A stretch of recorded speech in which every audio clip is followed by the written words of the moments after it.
بسم اللہ الرحمن الرحیم۔ مصر کے فرعون نے ریان بن ولید کی پوتی حضرت آسیہ کو شادی کا پیغام بھجوایا۔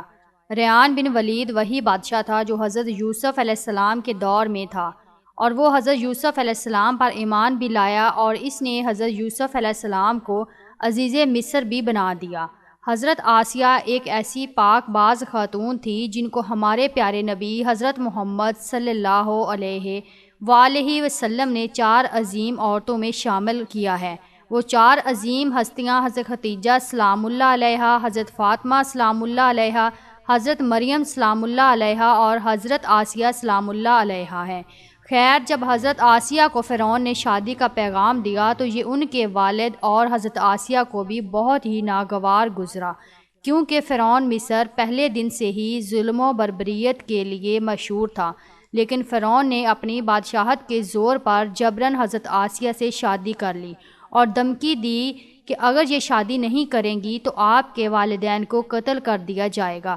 شادی ہونے کے بعد بھی اللہ پاک نے حضرت آسیہ کا فرعون سے محفوظ رکھا اور وہ آپ پر قادر نہ ہوا۔ اس بارے میں مفسرین لکھتے ہیں کہ شادی کی پہلی ہی رات جب فرعون حضرت آسیہ سے ہم بستری کے لیے کمرے میں گیا تو اللہ نے اس پر نیند کا ایسا غلبہ ڈالا کہ وہ ساری رات ہی سویا رہا۔ کچھ کتابوں میں لکھا ہے کہ اللہ نے فرعون کو نامرد کر دیا تھا، جس وجہ سے وہ حضرت آسیہ سے صحبت ہی نہ کر سکا، اور بعض نے لکھا کہ فرعون کو ایک ایسی عجیب بیماری لاحق ہوئی تھی کہ طبیبوں نے اس کی ساری عمر صحبت سے منع کر دیا۔ دیکھا جائے تو یہ بھی حضرت آسیہ کی ایک طرح سے کرامت ہی ہے کہ اللہ نے انہیں کیسے فرعون کے ناپاک جسم سے محفوظ رکھا۔ بعض روایات میں فرعون کی ایک بیٹی کا ذکر بھی ملتا ہے۔ آپ کو یہ بتاتے چلیں کہ وہ لڑکی انہوں نے کسی سے لے کر پالی تھی۔ ایک رات فرعون نے خواب میں دیکھا کہ اس کا محل نیست و نابود ہو گیا ہے۔ خوف و وحشت سے اس کا پورا وجود لرزنے لگا۔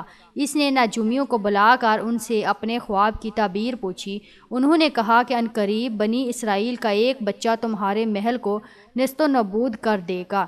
اس لیے فرعون نے حکم دیا کہ بنی اسرائیل میں جس کے ہاں بھی لڑکا پیدا ہو اسے فوراً قتل کر دو، لیکن اگر لڑکی پیدا ہو تو اسے قتل نہ کیا جائے تاکہ ان کی نسل باقی رہے۔ جب حضرت موسیٰ علیہ السلام پیدا ہوئے تو ان کی والدہ نے فرعون کے سپاہیوں کے ڈر سے حضرت موسیٰ علیہ السلام کو ایک صندوق میں رکھ کر دریا میں ڈال دیا۔ دریا سے ایک نہر فرعون کے محل کے پاس سے بہتی تھی۔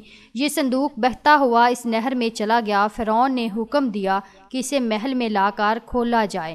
جب صندوق کھولا گیا تو اس سے ایک خوبصورت بچہ نکلا۔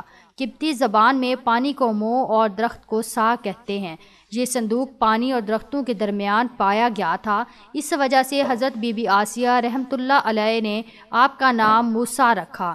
حضرت آسیہ نے جب حضرت موسیٰ علیہ السلام کے چہرے پر نور دیکھا تو انہوں نے حضرت موسیٰ علیہ السلام کو اپنا بیٹا بنا لیا اور فرعون سے کہنے لگی، یہ بچہ میری اور تیری آنکھوں کی ٹھنڈک ہے، اسے قتل نہ کرو۔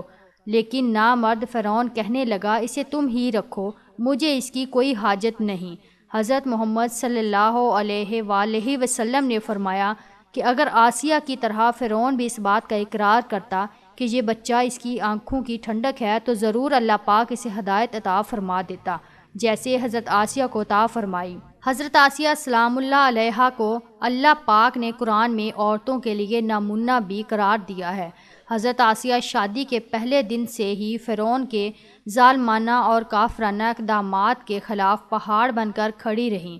حضرت موسیٰ علیہ السلام نے جب اعلان نبوت کیا اور جب محل میں جادوگروں سے مقابلہ کیا تو یہ دیکھ کر حضرت آسیہ حضرت موسیٰ علیہ السلام پر ایمان لے آئیں۔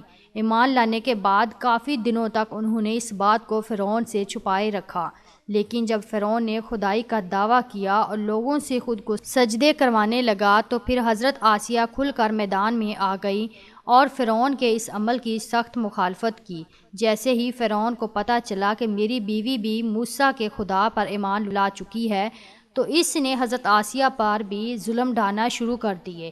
روز دن اور رات ان کو مختلف اذیتیں دینے لگا۔ فرعون جیسا کافر شوہر بھی ان کے ایمان کو متزلزل نہ کر سکا، لیکن فرعون نے بہت زیادہ کوششیں کی تاکہ کسی نہ کسی طرح انہیں راہ راست سے منحرف کر دے، لیکن وہ ایسا نہ کر سکا، اور آسیہ بھی اس کی تمام کوششوں کو ناکام بنا کر صرف خدائے واحد کی عبادت میں مصروف رہیں۔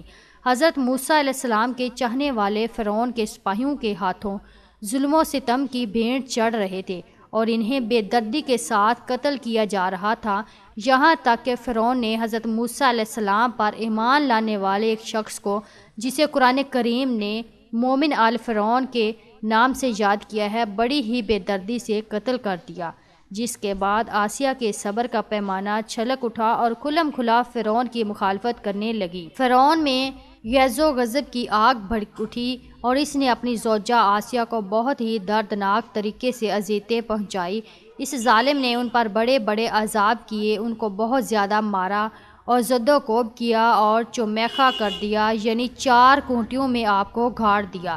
حضرت آسیہ رضی اللہ تعالی عنہا کے چاروں ہاتھوں پیروں میں لوہے کی کیلیں ٹھوک کر چاروں کونوں میں اس طرح جکڑ دیا کہ وہ ہل بھی نہیں سکتی تھی، اور بھاری پتھر آپ کے سینے پر رکھ کر ان کو ریت پر دھوپ میں لٹا دیا اور پانی بند کر دیا۔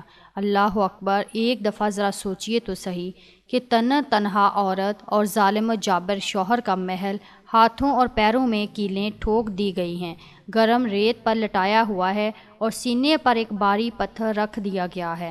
پھر بھی حضرت آسیہ سلام اللہ علیہا ایمان پر عزم و استقلال کے ساتھ تھی، ان مصائب کے باوجود قائم و دائم رہیں اور فرعون کے کفر سے خدا کی پناہ چاہی۔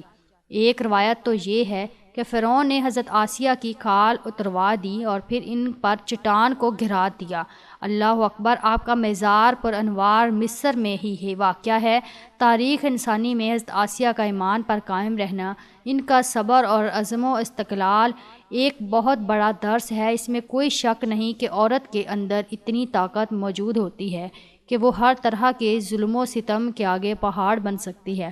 اللہ پاک سے دعا ہے کہ وہ ہم سب کی مغفرت فرمائے اور بروز قیامت ہمارا شمار اللہ کے برگزیدہ بندوں میں ہو جائے۔